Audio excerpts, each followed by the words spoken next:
Les amis, bonjour. On se retrouve pour notre 55e économiser et partager. Et on remercie aujourd'hui Yvan. Merci beaucoup, un acheteur français. Ça faisait un petit bout de temps qu'on n'en avait pas eu dans les économiser et partager. Qui nous permet de voir aujourd'hui une nouvelle réalisation de la part de PCS. Alors PCS, on commence à en avoir vu quelques-unes puisqu'on a vu dans les vidéos précédentes des slashers, on avait vu d'autres personnages issus souvent des licences de jeux de combat. On va voir aujourd'hui un nouveau personnage comics puisque PCS, comme vous le savez si vous avez suivi les autres vidéos, ils sont souvent placés sur des licences un peu de niche, sur des personnages inexploités.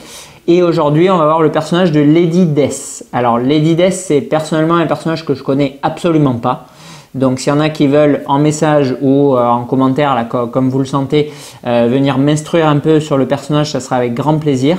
C'est un personnage, bon, de ce que j'ai compris, bien évidemment à l'allure vampirique et issu de comics. Après, ça s'arrête là. De mémoire, je crois que Sideshow nous avait proposé une réalisation et PCS s'est eux positionné du coup sur deux interprétations. Une statue entière qu'on voit aujourd'hui qui est limitée du coup à 400 exemplaires et qui fait 22 kg et une autre qui nous ont proposé en précommande il y a peu en version 1 quart, une statue on throne où du coup on retrouve la Lady Death sur son trône. Alors cette statue qu'on voit aujourd'hui, en termes de mesure, on est du coup sur 77 cm jusqu'au haut du pic. Si on prend le personnage en lui-même, on doit être aux alentours de 65, donc on a quand même un joli petit bébé entière. On a une statue du coup de 22 kg, alors on a un socle en résine pleine, deux statues de loup-garou j'imagine sur les côtés qui sont eux aussi en résine pleine, et ensuite le personnage du coup de Lady Death au niveau tête et body qui vont être en résine et au niveau armes et cap qui vont être en PVC. Tout cela, PCS nous le propose du coup pour 400 exemplaires au tarif là en économisé et partagé de 1500 €. Alors j'ai regardé dans les boutiques, j'ai vu que c'était grosso modo 1749, 1799 €. Donc grosso modo les anciens prix de Prime One pour une statue entière avec comme à l'accoutumée chez PCS un tirage qui est bien en deçà puisque 400 exemplaires, bon, on retrouve, alors aujourd'hui ça se fait, mais on retrouve rarement ça chez Prime One. Alors avant d'attaquer la statue en elle-même, PCS, bon, comme d'habitude, ça souffre de quelques défauts. J'ai eu un petit peu de mal à emboîter du coup la tête sur les épaules. Il y a un petit jour. Alors très certainement en se chauffant comme d'habitude, bon, je ne prends pas la peine de le faire et surtout je ne modifie pas les statues qui ne m'appartiennent pas. Je pense qu'il y a moyen de rentrer correctement du coup le PEX dans le trou et de plus avoir cette jonction. Et j'ai eu aussi du mal, pour le coup j'ai dû tout redémonter là carrément parce que ça rentrait pas du tout, le bras droit, enfin l'avant-bras droit dans l'épaule droite. Qui elle était plus ou moins pas percée, il faut le dire. Voilà, donc à force d'insister un peu, le trou s'est créé et j'ai pu enquiller le bras, mais j'ai dû redémonter l'intégralité de la statue alors qu'il ne manquait que la main droite. Donc bon, un peu dommage. Alors au final, bon, rien de gravissime comme d'habitude. Après, c'est sûr que bon, voilà, on a encore une fois un contrôle qualité qui est à mon avis relativement secondaire. Même si j'ai noté sur le PEX de la tête qu'il y avait quand même des écaillures de peinture et du coup bon peut-être que voilà ils sont quand même pris à contrôler la statue, difficile à dire, en tout cas bon voilà ça peut le laisser penser. Autre défaut, alors elle qui est du coup récurrent à cet exemplaire, je pense pas qu'on fasse de SAV parce que c'est relativement minime, on a une mèche de cheveux ici qui n'est pas complètement terminée d'être moulée. Alors de base j'ai même pensé à une casse, bon j'ai fouillé la boîte, il n'y avait pas de mèche apparente. En zoomant les photos apparemment c'est la chevelure finale, mais voilà je vous le zoomerai un petit peu rapidement, on dirait que c'est pas fini, pas peint, un peu comme voilà comme un élément brut de résine. Ça c'est un petit peu dommage. Au niveau des armes qu'elle a dans la main, elle possède du coup une seconde épée, alors épée à noter qui est en métal. Donc toujours assez sympa en termes de rendu et de qualité de matériaux. Une deuxième épée avec des manches, enfin des embouts de manches interchangeables. Bon là j'ai mis l'épée classique. Maintenant elle en a quand même du coup une deuxième où vous pouvez du coup venir permuter les manches qui sont au nombre de 3 pour avoir un petit rendu d'exposition différente. Voilà. Alors PCS, qu'est-ce qu'ils nous proposent? Ils nous ont proposé récemment un Robocup qui a été annoncé en préco il y a peu. Et très récemment, ils ont continué du coup la gamme Tortue Ninja. Alors gamme qu'on devrait voir ensemble. Et bon, je suis relativement fan des tortues, donc ce sera vraiment avec plaisir. Avec un Shredder qui s'annonce vraiment assez balèze et assez badass. Des dimensions, alors un tiers relativement importantes. Je crois qu'on a avoisiné les 90 cm avec le bras tendu.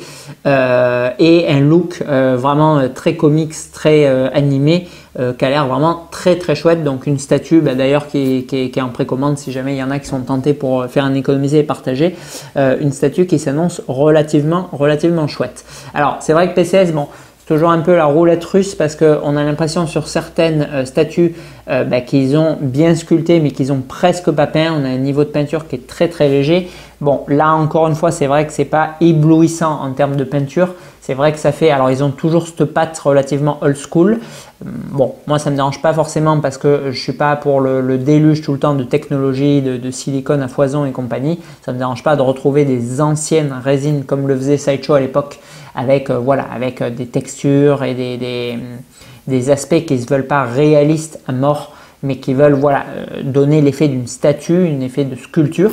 Donc bon, ça me choque pas personnellement, mais je comprends que ceux qui soient à fond sur la résine translucide qu'utilise Prime One ou sur le silicone qu'utilise maintenant un paquet de marques, y compris Prime One d'ailleurs sur certaines productions, je comprends qu'on peut avoir cet effet un peu vieillot du coup avec les statues PCS. Bon, celle-ci c'est encore le cas, c'est-à-dire que le corps de Lady Death, même si on est sur du comics, on a vraiment une couche monochrome pour la peau.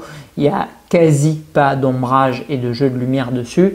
Voilà, les bottes c'est texturé mais c'est monocouche noire aussi.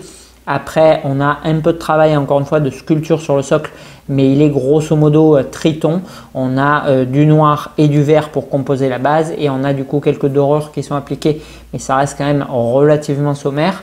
Les loups, les loups-garous, ils sont joliment sculptés et ils imitent, j'imagine, des statues en or. Maintenant c'est pareil, c'est complètement monochrome, une seule teinte du coup et très peu de shading et d'effet de lumière sur cela.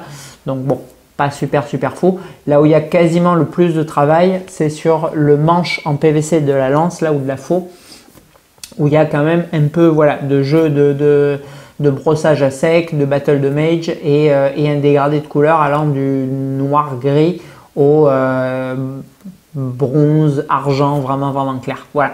Les cheveux, bon c'est pareil, le méchage il est relativement joli, mais on a, c'est quasiment pas peint, c'est quasiment monochrome, entièrement gris. Et la cape, elle, alors l'arrière il est tout noir et l'intérieur là on a un petit peu de jeu d'ombrage, c'est pas trop mal. Voilà. Donc dans l'ensemble, bon on le verra de toute façon en conclusion, on a une statue qui est pas moche, c'est-à-dire qu'on a une belle représentation, c'est assez élégant, assez on a bien le côté vampire sexy qui ressort. La pose est sympa, la statue est quand même relativement conséquente, 80 cm, 22 kg, bon, on est sur une belle production pour 1500 € et 400 exemplaires, on est sur quelque chose de cohérent. Maintenant c'est vrai que bon, il y a moyen, comme quasi tout le temps avec PCS, de transfigurer cette réalisation avec un très beau paint. C'est-à-dire que si elle était repeinte par un pro painter pour je sais pas, 3, 4, 500 € de plus, donc quand même un budget avoisinant les 2000 €, on aurait une statue qui serait vraiment très jolie parce qu'on n'a pas de problème de sculpture, on n'a pas de problème de posing, de charisme, la statue dans l'ensemble elle match bien, mais vraiment on a ce niveau de peinture qui la rend très fade, très lisse, très monochrome quoi. Sur l'arrière du socle, on va avoir un effet pierre, un peu château de Castlevania, donc rien de foufou non plus. Les piliers, bon, ils sont relativement pas trop mal sculptés et gravés, ça va. Mais encore une fois, bon, la peinture, elle est très sommaire, j'ai envie de dire. Et après, pour toutes les dorures, alors pour les grosses du socle, du contour du socle, ça va. Par contre, pour les petites qui bordent du coup les piliers, Bon là ça déborde vraiment beaucoup. On le verra lors du zoom, mais bon il y a des endroits où il y a vraiment beaucoup de taches de peinture. Alors bon, c'est relativement fin, c'est pas gravissime encore une fois quand on observe la statue avec un peu de recul. Maintenant c'est vrai que bon, quand on se penche dessus, parce que 1500 € ça reste quand même un certain prix, voilà, c'est un peu ledge, disons, comme travail de peinture. Voilà, donc j'espère bon, malgré tout que Yvan en sera ravi, parce que ça reste une belle statue et il n'y a pas grand chose sur les Dides si on aime le personnage, mais c'est vrai qu'il y a quand même pas mal d'erreurs, quoi. Allez, on va zoomer ça du coup de plus près et on conclut juste après. Allez, on est du coup parti sur le zoom de notre Lady Death. Donc partie avant, on retrouve comme je vous disais les dorures et l'effet château un peu vampirique. Avec, bon, voilà, ces piliers sculptés. Bon, c'est ni moche ni beau, c'est, disons, classique, quoi. Disons, c'est pas moche, mais ça mériterait d'être vraiment mieux fini. Sur l'arrière, on a du coup, bon, cette partie un peu toute noire. Sur la partie, du coup, horizontale, on va retrouver le même travail de gravure qu'on a sur les pylônes, avec, voilà, des motifs un peu genre... marbre vert, bon ça c'est pas trop moche. Et par contre sur les piliers, je vais essayer du coup de vous les zoomer au max. Voilà, on a quand même pas mal, on voit de bavure sur toutes les parties dorées. Idem sur le deuxième. Bon, ça c'est quand même ma foi pas très beau. Après nos loups-garous, bon eux, ils sont entièrement bombés en doré. Donc pour le coup, bon, pas trop de problème. Les bottes, bon, joli travail de sculpture avec des plis, un peu de relief style cuir. Par contre, bon, quasiment pas de travail de peinture, donc bon, un peu dommage à ce niveau. Le socle de notre Lady Death, bon, pas d'erreur non plus de proportion ou autre, mais très peu de travail de peinture. Le visage, idem. Vraiment très classique, quoi. Les yeux en chromé, 2-3 contours noirs, un peu de rouge à lèvres et les cheveux monochromes. Bon, c'est pas dingue, c'est certain en termes de boulot. Les mains, bon, on est dans la même mouvance. Et au final, bah, c'est l'espèce de hache là, où on a un petit peu de taf de peinture pour le coup. Et après le bras gauche, on a du coup les deux épées interchangeables avec manche simple ou les 3 manches qu'on peut permuter et la lame en métal. Voilà. Donc bon, on a une statue globale qui est sympa. C'est sûr que bon, ça demande quand même un peu de travail supplémentaire et c'est un peu rikiki quand même le boulot fourni pour le prix. Allez, on conclut du coup sur cette Lady Death. Bon, on l'a vu, on n'est pas sur une statue qui est moche, sur quelque chose qui est loupé ou autre. Maintenant, bon, c'est vrai que voilà, si on compare à d'autres productions, il y a quand même, j'étais d'ailleurs relativement heureux du coup que Yvan se positionne sur cet économiser et partager parce que je ne pensais pas spécialement vous partager cette pièce. Lady Death, c'est un personnage qui est quand même très secondaire. Moi, je le connais pas du tout. Donc, encore une fois, s'il y en a qui veulent amener un complément d'infos, ce sera avec grand plaisir. Voilà, c'est un personnage qui va être pas forcément ultra simple à revendre sur le second marché, qui est déjà complètement saturé, et c'est une statue qui est pas non plus offerte. C'est vrai qu'il y a quelques temps, on retrouvait voilà, des PCS à 800, 1000 € disons pour les 1/3. Bon, maintenant ils ont quand même bien augmenté. Les derniers personnages, on frôle du coup en boutique les 2000 €, donc bon, ça commence à faire un certain prix. PCS, on le sait, voilà, ils sont quand même sur du sommaire en termes de matériaux. Donc bon, quand on est sur en plus des personnages qui ne sont pas forcément bankable, c'est-à-dire qui ne vont pas se revendre très bien sur le second marché si on a besoin de récupérer son oseille ou dans lesquels on sait que PCS n'a pas investi des millions pour acquérir la licence, bon, c'est sûr que ça peut paraître un petit peu cher. Alors, comme toujours, ils équilibrent ça avec le tirage. Bon, 400 pièces pour moi, ils auraient pu faire encore un peu moins, mais bon, ça va. Voilà. Là, il y en avait par exemple en annulation, en dispo du coup chez mon distributeur, il y en avait 2. Bon, C'est pas non plus, voilà, c'est pas les statues Justice League Prime One à 1400 exemplaires où il y en a je ne sais combien, je saurais même pas vous donner le nombre de dispo parce que bien évidemment, bon, il y en a beaucoup trop. Donc là, c'est pas le cas. Bon, maintenant, c'est vrai que le travail, il est encore une fois un peu juste, je trouve, c'est vrai. Et en plus, bon, c'est plus vraiment excusé par le prix. Donc, ça fait une statue. Alors, en économiser et partager qui est short, limite, 1500 € pour ça. Voilà, en prenant tout en compte, le poids, la taille, la limitation, etc. Ça devient ric-rac, je trouve. Bon, c'est sûr qu'en rajoutant en plus, et c'est bien évident la marge des marchands classiques, je trouve que c'est effectivement un petit peu cher pour ce produit. Voilà.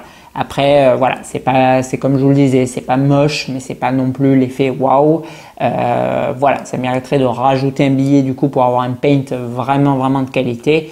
Mais là, on commence à arriver, si on le prend en prix boutique classique plus le travail de peinture, on excède du coup les 2000 €. Ça commence à faire vraiment très cher, je trouve, même pour du 1/3. Voilà. Voilà, donc bon, un petit peu mitigé du coup sur cette pièce de Lady Death. Comme d'habitude, merci beaucoup quand même à Yvan de nous permettre de la voir ensemble et moi-même de la découvrir. Après, voilà, c'est pas la statue effectivement où j'ai pris une grosse claque recto verso, c'est pas le cas. Voilà. Allez, on clôture du coup ce 55e économisé et partagé et on se retrouve dans les suivants avec toujours du PCS très certainement, mais aussi d'autres marques. À bientôt.